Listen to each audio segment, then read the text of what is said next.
We start our debate tonight on crime. Our first question is from Shelley Rabando of KOAT. Shelley.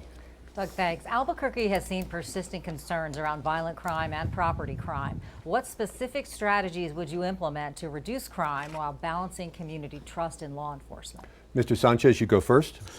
Thank you. I'm born and raised in this community, and one of the things that we do oftentimes as police officers is we call it the grandmother test. If your grandmother is not feeling safe, then we have a problem. Crime's 50% higher than the national average in Albuquerque, and that is another issue. I've experienced crime, homelessness, defecation, urination in front of my office, and I know the citizens of Albuquerque and business owners are feeling the same. We're not enforcing laws at the lower level. It's so important that we enforce laws at the lower level and the laws that are in the books. Once we start doing that, we will see a change in the way people react and the way the individuals react out there. And at that point, maybe we can get some help and put people into directed services that they need to move forward and get a house. Thank you. Mr. Ubayas, you are next. Public safety is a public good. In order to deliver for the people of Albuquerque, we need to build a unified countywide 911 system staffed with first responders. We need to outreach, prevention, and intervention to stop crime before it happens. We need to focus our efforts strategically on the most serious of crimes. And then we need to focus on reentry when folks have paid their debt to society, making sure they can come back into our community and be full members. It is our responsibility to deliver public safety and the feeling of safety to the people of Albuquerque. Thank you. Mr. Keller, you are next. You know, when I came in, our police department was literally falling apart. Officers were leaving, they had lost trust, we were under a DOJ consent decree, and crime was going up. Now we've rebuilt APD, and we fight crime a different way, with technology and civilians. That's why I put gunshot detection and license plate readers all over the city. And that's why we created the Community Safety Department, to be civilians that respond to calls to free up officers so they can fight violent crime. If we keep using technology and civilians, we have a chance of fighting crime in the right way and also making sure that we're dealing with the underlying issues around fentanyl and things that are the drivers of crime, including housing and homelessness. That's what we need. It's a complicated answer because it's a complicated question, but we know it's working. And Mr. White. It's not a complicated question. I believe the fundamental role of government is to keep people safe. And that's exactly the way that I will lead. I will hire a new chief of police, one who's a strong and inspirational leader, one that the officers can be proud of and one that the public can be proud of as well. We got to get back to proactive policing, where officers go out and they conduct traffic stops. When they're doing that, they're also getting people who are wanted for warrants, sometimes violent warrants. They're also looking at and finding people that are up to no good. We also have the command staff of the police department is bloated, and it has 50 people in it, as the chief says.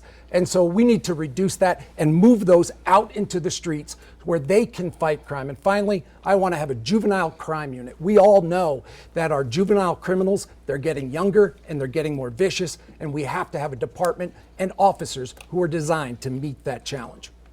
And our next question is from Dan Boyd with the Albuquerque Journal. Dan. Good evening. Governor Michelle Lujan Grisham authorized the deployment of the New Mexico National Guard troops to Albuquerque in April while citing a crime-related emergency. Do you support having National Guard members deployed in the city, and would you advocate for future such deployments? Mr. Ubayas, you are first. As a career attorney and someone who has worked for the Department of Justice for the past 10 years, I know that this gave up two key legal arguments and set a terrible precedent for our city going forward under the Trump administration. What we saw was we declared an emergency of crime, just like Trump did. We deployed National Guard, just like Trump did. And now the only final step here is for us to say, no, Trump, you cannot take over our National Guard or deploy National Guard here. We never should have broken these two precedents and invited this into our city. If we were to use the National Guard, there are meaningful ways to do it, right? Their job and their mission is to deliver food, to deliver health care, to build temporary housing for folks, because the true crisis that we are facing here is homelessness. It is not crime. And so while crime overlaps with this, the true focus of deployment of our resources here should have been to helping people in this city, not policing them. Mr. Keller, your reply? You know, this is a great example of the difference in this campaign. Using the National Guard was something that we did together with our governor in a way that works for our city. We said they're going to do civilian work, and they're going to actually support APD to free up officers so they can fight violent crime. It's very much in step with the civilianization approach that I've been using so that our police department is more effective. It also helps prevent actually the president from using our National Guard because they're already deployed. This is something we knew in advance, and this is something we worked on together. But you see us doing it our way, and that's the key. It's not a national answer, it's an Albuquerque answer. If the National Guard can actually help our police department in the back office by doing traffic and by doing things that officers shouldn't be doing in the first place, of course we should say yes. That is a version of humanitarian and civilian aid, and that's what the National Guard is for. Now that doesn't mean by any stretch we do anything else, and that's where I want to be clear. We would never allow them to do law enforcement. Thank you. Mr. White, you are next. Let's remember what the governor said when she signed that emergency declaration. She said that crime is so out of control and the police department is not equipped any longer to handle it. That is a true failure of leadership. I'm the only person up here who's a veteran. I was a member of the 82nd Airborne Division. It's a serious thing when you deploy your National Guard. And these are people who are trained as fighters for our military. We deployed them here in Albuquerque in such a way that they were put into polo shirts and khaki pants. That's not the uniform of our military. I believe the governor deployed the National Guard here for a very good reason, because I agree with her. Crime is out of control. I don't agree with the way that they were deployed. And Mr. Sanchez. Albuquerque needs 1,600 police officers in order to do the job correctly. When I came on the police department, there was almost 500 officers that were assigned to field services. That is way more than we have now. It's double back 30 years ago than it's been now. With the deployment of the National Guard, that means that we are in dire straits. One of the things that I'm upset about is that we took the National Guard the National Guard out of their role.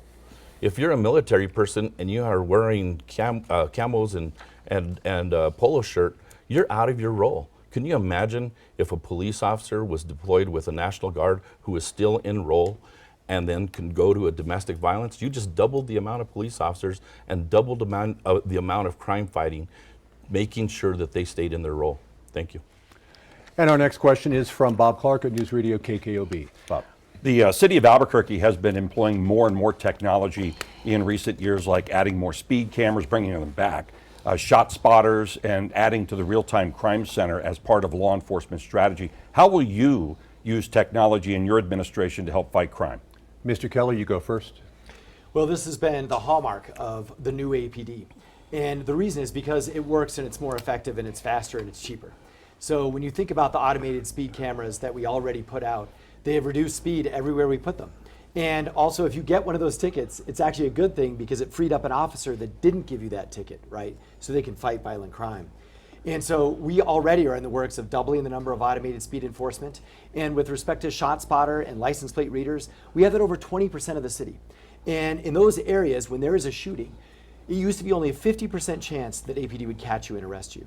Now, because we triangulate all this technology, when we find the gun casing, we run it in the databases, there is a 99% chance we will arrest you and we will put you in jail. I need that technology safety platform over the entire city. That's one reason why I'm running for another term, because everyone deserves that kind of safety. It is absolutely doable, and that's why we have to do technology first and then civilianization and community policing. Mr. White, your reply. You know, that is a big difference between the mayor and myself. He believes that the way that we're going to fight our crime problem is through technology and through civilians. It's not. It's got to be law enforcement officers out on the streets fighting crime. He talks about this speed camera, that it frees up officers, but what it did was it gave up a vital strategy of any law enforcement organization. Speed cameras don't learn if somebody that they pull over happens to have a warrant for their arrest. That speed camera can't tell you if that person that they pulled over is up to no good. We have basically relinquished a major part of our law enforcement strategy to technology, and it just doesn't work. And let's talk about how it doesn't work. Over 50% of the people they're not even paying their tickets. And so they just ignore this. It's not slowing anybody down, and it's not changing anybody's behavior. And we are losing a crime fighting tool by relying on technology. Mr. Sanchez. ACS can't enforce the law. I wonder how many ACS or cameras actually issue warrants for their arrest if somebody's out there running around with a warrant. Are you going to, is that camera going to be able to catch the individual who's running from a police officer? Is that camera going to be able to snap a picture and then later get followed up? We have rolls and rolls and rolls of camera film that has not been followed up on. And that is not the way to police. What we need is 1,600 police officers on the streets of Albuquerque to do the job. I would actually say if we need to change to tech, use license plate readers. License plate readers will actually do more good than anything, because they'll alert the police officers, let them know if that individual has a crime going on, let them know if there's a stolen car rolling by. Use that kind of technology followed up by an officer using a traffic stop or an arrest. And Mr. Ubaez. I'll take slightly different approach here. I think our technology, first of all, needs to talk to each other. So we need to think about county-wide how we enforce and leverage the technology that we have to enforce across the borders that affect everyone here in our metropolitan area. But I also think we need to balance that with safeguards for our privacy. So we're not over-collecting and over-policing in a time where the federal government is relying on technology to surveil us. And so for me, what that looks like is I know the power of our technology, right? Breaking the Solomon Pena case had everything to do with the power of the federal technology that is NIBIN, which is basically like a fingerprint for bullets. But what we can't do is over-police and over-surveil our population so that we are collecting information for the federal government. So there has to be a balance here, a smart way to both expand the network of what we are doing to catch folks driving serious crime, and also restrict the amount of information that we are collecting so that we're actually focused on changing the issue, right, which is making our community safer or making our streets and drivers go slower instead of... Time is up, Mr. Ubaez. Thank you. And our next question comes from Shelley Rabando. Shelley. Next year will mark the 100th anniversary of Route 66, which was once the backbone of Albuquerque's economy. A century later, many businesses are leaving Central Avenue because of high crime and open drug use on the streets.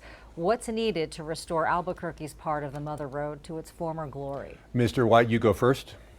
Well, what's needed, Shelley, is a new mayor. And I happen to know a guy. You're right. It is the 100th celebration of the Mother Road. And Congress has allocated a considerable amount of money to have a celebration all across the country, from small towns to large towns. Albuquerque is not ready for the party. It's an absolute mess. But let me tell you this, Shelley, one thing that's also important. We need to clean up the city of Albuquerque as it relates to the homeless problem because it is out of control. But we don't need to do it just when there's an event or a celebration. We all know that when Balloon Fiesta comes, everybody from the city goes out and cleans up our city. We need to keep our city clean every single day, not just for the people who are visiting, but for the people that live here and their quality of life. Thank you. Mr. Sanchez. I have a business on Central Avenue, and every single day I have to go out and I have to clean urine and defecation that has happened overnight. I've had my windows broken 6 times in the last year, and this administration said that they were going to offer help by offering small businesses help to fix their windows. I was in city council when I asked for that help, and that help never came. I asked his CAO, and she still to this day has not helped me out with fixing the windows. I wonder what other individuals up and down Central are going through. I know this is a leadership issue. Crime's out of control. We have no public trust. Keller is reactive and not proactive, and we are losing economic development down Central Avenue with the amount of boarded up businesses. We need to incentivize the businesses that are there. We need to make sure that we actually open up those left-hand turns so businesses want to come back to Route 66. We're not ready for our celebration, but we can be very, very quick if I'm mayor. Mr. Ubaez. Dealing with public safety and homelessness is foundational to changing the way our city looks and feels. If we don't solve for the problems that drive people to either crime or to the streets, then we will continue to suffer in the city that looks like the city we live in today. That means looking at poverty, at addiction, and mental health, and addressing these issues first and foremost, and not simply sweeping the streets and throwing away people's stuff so that we can clean them for a celebration like the Balloon Fiesta or like Route 66. This takes a deep investment in our community, not just the people who live on the streets and who drive crime, but especially our small business owners who are suffering along Route 66, and also investing in our artists and our public artists and people who can make our city beautiful and to develop a Route 66 that reflects the culture and the special place that Albuquerque is. Thank you. Mr. Keller. Well, there's just a whole lot of myths that are floating around, and I just have to call them out. I want to be really clear. Our traffic stops are up because we have speed cameras and we have them on Central. Our warrants are up, our arrests are up, but also what is up is how we're approaching and helping the unhoused. Because we created a department to actually do that. That's the real work that we do every day. Thousands are offered help off the street into the gateway system. You have to have somewhere to go, and you have to have someone to help them. That is what I've established. But we have to keep going. We've got to build on this momentum. That's why we're actually converting all these rundown hotels. We're closing them and we're converting them to housing, because that addresses both crime and homelessness and Route 66. That's also why we're doing it with vacant office buildings like the San Mateo building on Central, converting it into housing so that it's an asset for the community. That's how we help Route 66.